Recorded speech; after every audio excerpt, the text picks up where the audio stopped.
First ಬೆಳೆ second ಬೆಳೆ. ನಮ್ಮದು ಫಸ್ಟ್ ಬೆಳೆಗೆ ಉಳ್ಳಾಗಡ್ಡಿ, ಅದಕ್ಕೇ ನಾವು ಪಲ್ಲಂದು ಅಂತಲೇ ಇಟ್ಕೊಂಡೆ. ಸೊ ಉಳ್ಳಾಗಡ್ಡಿ ರೈತ ಉತ್ಪಾದಕ ಸಂಸ್ಥೆ ಅಂದರೆ ಸ್ವಲ್ಪ ಅದು ಆಡು ಭಾಷೆ ಆಗ್ತದೆ, ಸ್ವಲ್ಪ ಸುಶಿಕ್ಷಿತ ಇರಲಿ ಅಂತ ಪಲ್ಲಂದು ಅಂತ ಮಾಡ್ಕೊಂಡಿದ್ದೇವೆ. ಸಂಸ್ಕೃತದಲ್ಲಿ ಈರುಳ್ಳಿಗೆ ಪಲ್ಲಂದು ಅಂತ ಹೇಳ್ತೇವೆ. ಹಾಗಾಗಿ ಇದನ್ನು ಬಸವನ ಬಾಗೇವಾಡಿ ತಾಲೂಕು ಸರ್ ನೆಕ್ಸ್ಟ್ ಅದು ಬಸವನ ಬಾಗೇವಾಡಿ ತಾಲೂಕು ವಿಜಾಪುರ ಜಿಲ್ಲೆ ಮುತ್ತಗಿ ಗ್ರಾಮದಲ್ಲಿ ನವಂಬರ್ 1ನೇ ತಾರೀಕು 2022ರಲ್ಲಿ ಅಮೃತ್ 2 ಯೋಜನೆಯಲ್ಲಿ ಅನಿಕೇತನ ರಿಸರ್ಚ್ ಏಜೆನ್ಸಿ ಮೂಲಕ ಸಂಸ್ಥೆಯ ಮೂಲಕ ಶುರು ಮಾಡಿದಂಥ ಒಂದು ಸಂಸ್ಥೆ ಇದು. 500 ಜನ ಸದಸ್ಯರನ್ನ ಇಲಾಖೆಯವರು ಹೇಳ್ತಾರೆ 1000 ಆಗಬೇಕು, ಆಗೋಣ ಸರ್ ಅನ್ನು ಸ್ವಲ್ಪ 500 ಜನಕ್ಕಾದ್ರೂ ನಾವು ಎಫೆಕ್ಟಿವ್ ಆಗಿ ಅವರು ಭಾಗವಹಿಸಿದಾಗ ಖಂಡಿತ 1000ಕ್ಕೆ ಒಯ್ಲಿಕ್ಕೆ ಆಗ್ತದೆ. 500+ ಇದ್ದೇವೆ. ನಾನು ಆಗಲೇ ಹೇಳಿದಾಗೆ 2 ಮುಖ್ಯ ಬೆಳೆ, ಆದರೆ ರೈತ ಮತ್ತು ನಮಗೆ ದಿನನಿತ್ಯಕ್ಕೆ ಎಲ್ಲ ಬೆಳೆನೂ ಬೇಕಲ್ಲ, ಅದಕ್ಕೂ ಸ್ವಲ್ಪ ಗಮನ ಕೊಟ್ಟಿದ್ದೇವೆ. ಈ 2 ಮುಖ್ಯ ಬೆಳೆಗಳನ್ನು ಇಟ್ಕೊಂಡು ನಾವು ವ್ಯಾಲ್ಯೂ ಎಡಿಷನ್ಗೆ ಬಹಳಷ್ಟು ಪ್ರಾಮುಖ್ಯತೆಯನ್ನು ಕೊಟ್ಟು ಡೇ 1ಇಂದನೇ ನಾವು ಪ್ರಾರಂಭ ಮಾಡಿದ್ದು ಲಿಂಬೆ. ಲಿಂಬೆ ಅಂತ ಹೇಳುವಾಗ ನಮ್ಮ ವಿಜಯಪುರದ ಲಿಂಬೆ, ಅದಕ್ಕೆ ಇಂಡಿ ಲಿಂಬೆ ಅಂತ ಹೇಳ್ತೇವೆ. ನಮಗೆ ತಳಿ ಅಂತ ಹೇಳುವಾಗ ಅದರದ್ದು ವೆರೈಟಿ ಬಂದು ಕಾಗ್ಜಿ ಲೆಮನ್. ಈ ಲೆಮನ್ಗೆ ಅಂಡರ್ PMFME ಇದರಲ್ಲಿ 1 ಡಿಸ್ಟಿಕ್ 1 ಪ್ರಾಡಕ್ಟ್ ಅಂತ ಆಯ್ಕೆ ಮಾಡಿದ್ದಾರೆ. ಕಳೆದ ವರ್ಷ ಇದಕ್ಕೆ ನಮಗೆ GI ಟ್ಯಾಗ್ ಕೂಡ ಸಿಕ್ಕಿದೆ. ಮುಖ್ಯವಾಗಿ 3 ಕಾರಣ ಈ ಲಿಂಬೆಗೆ GI ಟ್ಯಾಗ್ ಸಿಗಲಿಕ್ಕೆ. ಒಂದು, ಆ ಹಣ್ಣು ರಸ ಬಹಳಷ್ಟು ಇರ್ತದೆ. ಎರಡನೇದು ಸಿಪ್ಪೆ ತಿಳಿಯಾಗಿರ್ತದೆ. ಮುಖ್ಯವಾದದ್ದು ಮೂರನೇದಂದರೆ ಆ ರಸದಲ್ಲಿರುವ ಸೋರ್ನೆಸ್. ಆ ಕಾರಣದಿಂದ ನಮಗೆ ಲಿಂಬೆ. ಸೊ ನಾನು ಒಬ್ಬ PMFMEಯ ಫಲಾನುಭವಿಯಾಗಿ ಬಿಟ್ಟು ಅದನ್ನು ಅರ್ಜಿ ಹಾಕ್ಕೊಂಡು ಶುರು ಮಾಡಿದೆ ಯೂನಿಟನ್ನು. ಸರ್ ನಾನು ಶುರು ಮಾಡಿದ್ದೇನೆ, ನನಗೆ ಮತ್ತು ಫಲಾನುಭವಿಗೆ ಏನು ಸಂಬಂಧ? ಹಾಗಾದರೆ ನಾನು ಶುರು ಮಾಡಿದ್ದು ಪೂಜಾರಿ ಎಂಟರ್ಪ್ರೈಸಸ್ ಅಂತ. ಫಲಂದು ಏನಂತಂದರೆ ಮಾರ್ಕೆಟಿಂಗ್ ಏಜೆನ್ಸಿ.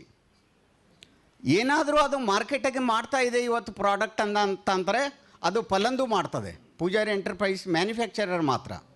ಈ ಥರದಲ್ಲಿ ನಮ್ಮಲ್ಲಿ ಸ್ವಸಹಾಯ ಗುಂಪುಗಳು SHGಗಳು ಈ PMFME ಯೋಜನೆಯಲ್ಲಿ ಮಾಡಿಕೊಂಡಂಥ ಇಂಡಿವಿಜುವಲ್ ಆಂಟ್ರಪ್ರನ್ಯೂರ್ಸು ಅವರುಗಳ ಪ್ರಾಡಕ್ಟ್ಗಳನ್ನೆಲ್ಲ ಕೂಡ ಫಲಂದು ಮಾರ್ಕೆಟಿಂಗ್ ಮಾಡ್ತದೆ ಸರ್. ಸೊ ಫಲನ್ನು ಮಾರ್ಕೆಟ್ ಮಾಡಬೇಕಾದ್ರೆ ಬ್ರ್ಯಾಂಡ್ ಬೇಕಲ್ವಾ?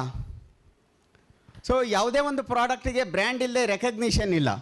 ಸೊ ಆ ಬ್ರ್ಯಾಂಡ್ ಏನಪ್ಪ ಅಂತ ಹೇಳಿದ್ರೆ ಇದು FEO ಬಗ್ಗೆ ಹೇಳ್ದಂಗೆ ಆಗ್ತದೆ ಸರ್. ಅದಕ್ಕೆ ಮುಂದಕ್ಕೆ ಹೋಗೋಣ. ಎಸ್, ಬ್ರ್ಯಾಂಡ್ ಅಂತ ನೋಡುವಾಗ ನಾನು PMFME DRP ಆಗಿ ಕೂಡ ಸುಮಾರು ಪ್ರಥಮ ವರ್ಷದಲ್ಲಿ ರಾಜ್ಯಕ್ಕೆ ಪ್ರಥಮವಾಗಿ ಅಷ್ಟು ಜನಕ್ಕೆ ಎಂಟರ್ಪ್ರೈಸಸ್ ಲೋನ್ ಕೊಡಿಸಿ ಸ್ಟೇಟ್ ಲೆವೆಲ್ ನಮಗೆ ಅವಾರ್ಡ್ ಕೂಡ ಆಯಿತು. ಆದರೆ ವಾಪಸ್ ಬಂದು ನಾನು ಜನಗಳ ಹತ್ರ ನೋಡುವಾಗ 3 ತಿಂಗಳು 6 ತಿಂಗಳು ನೋಡುವಾಗ ಸುಮ್ಮನೆ ಇದ್ದ ಮನುಷ್ಯನಿಗೆ ಸಾಲಗಾರನಾಗಿ ಮಾಡಿದ್ದೀನಿ ಅಂತ ಅನ್ನಿಸ್ತು. ಕಾರಣ ಅಂದರೆ ಅವ್ರಿಗೆ ಮಾರ್ಕೆಟಿಂಗ್ ಮಾಡೋಕ್ಕಾಗ್ತಾ ಇಲ್ಲ. ಅಷ್ಟೇ ತನ್ನ ವಿಲೇಜ್ ಅಥವಾ ತನಗೆ ಒಂದು ವ್ಯಾಪ್ತಿ ಇರ್ತದೆ ಅಷ್ಟಕ್ಕೆ ಮಾತ್ರ ಸೀಮಿತ ಆಗಿದ್ದಾನೆ. ಆ ಮಷಿನರಿ ಫುಲ್ಲಿ ಯುಟಿಲೈಸ್ ಆಗ್ತಾ ಇಲ್ಲ. ಕೆಲವೊಬ್ಬರಿಗೆ ಸಾಲನೇ ಕಟ್ಟಕ್ಕೆ ಆಗ್ತಾ ಇಲ್ಲ. ಆ ಭಾವನೆ ಕೂಡ ನಮ್ಮಲ್ಲಿ ಬಂತು. ಏನು ಇನ್ಫೀರಿಯಾರಿಟಿ, ಸುಮ್ಮನೆ ಇದ್ದವನಿಗೆ ನಾವು ಸಾಲಗಾರನಾಗಿ ಮಾಡಿದ್ದೇವೆ. ಅವರೆಲ್ಲರ ಪ್ರಾಡಕ್ಟ್ಗಳನ್ನು ಕೂಡ ಕಂಪ್ನಿ ತೊಗೊಂಡ್ಬಿಟ್ಟು ವಿ ಅಂದರೆ ವಿಜಯಪುರ ನನ್ನ ಜಿಲ್ಲೆ, ಜಾಯ್ ಅಂದರೆ ಖುಷಿಯಾಗಿರಲಿ, ನೋವಲ್ಲಿ ಇರೋದು ಬೇಡ ಅಂತ ಆ ಬ್ರ್ಯಾಂಡನ್ನು ಜಾಯ್ ಅಂತ ಮಾಡಿ ನಾವು ಮಾರ್ಕೆಟಿಂಗೇ ಬಿಟ್ಟಿದೆ. ಎಲ್ಲ ಪ್ರಾಡಕ್ಟ್ಗಳು ಕೂಡ ಜಾಯ್ ಬ್ರ್ಯಾಂಡಲ್ಲಿ ಮಾರ್ಕೆಟ್ ಆಗ್ತದೆ. ಸುಮಾರು ಪ್ರಾಡಕ್ಟ್ಗಳನ್ನು ತಾವು ಟೇಸ್ಟ್ ಮಾಡಿದ್ರಲ್ಲಿ ಲಿಂಬೆ ಪ್ರಾಡಕ್ಟ್ಗಳನ್ನು ಮಾತ್ರ ನಾನು ಮ್ಯಾನುಫ್ಯಾಕ್ಚರಿಂಗ್ ಮಾಡಿರೋದು under brand name of under Pujari enterprise food licence ಮೂಲಕ ಮಾಡ್ತಾಯಿದ್ರು. ಹಾಗೆ SHG ಅವರು ಬೇರೆ ಬೇರೆ ಮಾಡಿದಂಥದ್ದು ಅಲ್ಲಿ ಪ್ರಾಡಕ್ಟ್ಗಳು ಇತ್ತು. ಅದರಲ್ಲೂ ಕೂಡ ನೀವು ನೋಡಿದ್ರಿ ವೆಜಿಟೇಬಲ್ ಡಿಹೈಡ್ರೇಷನ್ದು ಪ್ರಾಡಕ್ಟ್ಗಳು ಇದ್ದಾವೆ ಅಲ್ಲಿ. ಈ ವೆಜಿಟೇಬಲ್ ಡಿಹೈಡ್ರೇಷನ್ ಅನ್ನುವಂಥದ್ದು ಹೊಸದು ಅಲ್ಲವೇ ಅಲ್ಲ. ಸೊ ಪ್ರತಿಯೊಂದು ನಮ್ಮ ಭಾಗದಲ್ಲಿ ಬಂದರೆ ಕಡಲೆ, ನಾವು ಬೆಂಗಾಲ್ ಗ್ರಾಮ್ ಅಂತ ಹೇಳ್ತೇವೆ, ಚೆನ್ನದ ಅಲ್ಲ ಅಂತೀರ. ಈ ಕಡೆ ನೆಲಗಡಲೆ ಶೇಂಗಾಕ್ಕೆ ಹೇಳ್ತೀರಿ ಕಡಲೆ ಅನ್ನುವ ಶಬ್ದ. ಆ ಕಡಲೆನೇ ಚೂಡ್ತಾರೆ ಇತ್ತೀಚೆಗೆ. ಕಾರಣ ಅಂದರೆ ಅದು ಹೆಚ್ಚು ಮೊಳಕೆ ಹೊಡೆದು ಹೆಚ್ಚು ಕಡಲೆ ಕೊಡಲಿ ಅಂತ. ಆ ಚೂಟಿದ್ದನ್ನು ಡ್ರೈ ಮಾಡಿ ಇಡ್ತಾರೆ ವರ್ಷಗಟ್ಟಲೆ.